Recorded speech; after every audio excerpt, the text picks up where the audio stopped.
kugira umuryango mwiza ntibisaba amashuri menshi n'ubutunzi bwinshi, ahubwo icyo usabwa ni ukwakira Yesu akaba ari uyobora uwo muryango.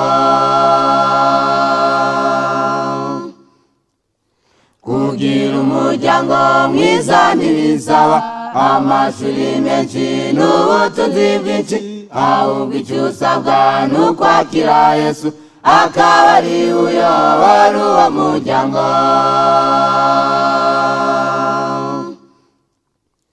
Nta kinezeza nko kubana umuryango ushyira Imana imbere no mu byo ukora, abamarayika bifatanya nawe maze umunezero ukuzura mu rugo.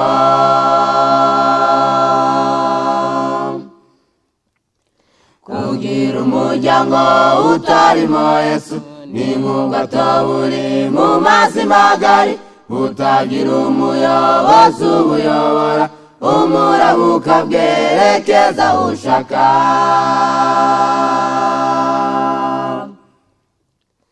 Kugira umuryango utarimo Yesu ni nk'ubwato buri mu mazi magari, utagira umuyobozi ubuyobora, umurabuka bwerekeza aho ushaka. Nta kinezeza nko kubana umuryango ushyira Imana imbere no mu byo ukora, abamarayika bifatanya nawe maze umunezero ukuzura mu rugo.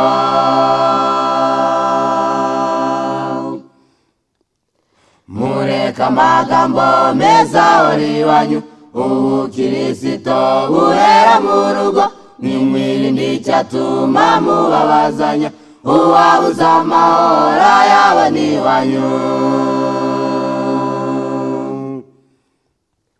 Mureka amagambo meza ahora iwanyu, ubukristo buhera mu rugo, nimwirinde icyatuma mubabazanya, uwabuze amahoro yaba n'iwanyu.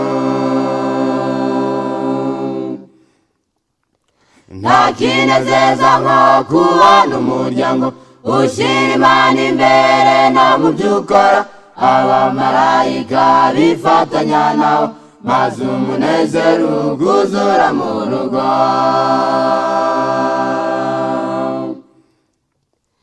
Nta kinezeza nko kubana umuryango ushyira Imana imbere no mu byo ukora, abamarayika bifatanya nawe maze umunezero ukuzura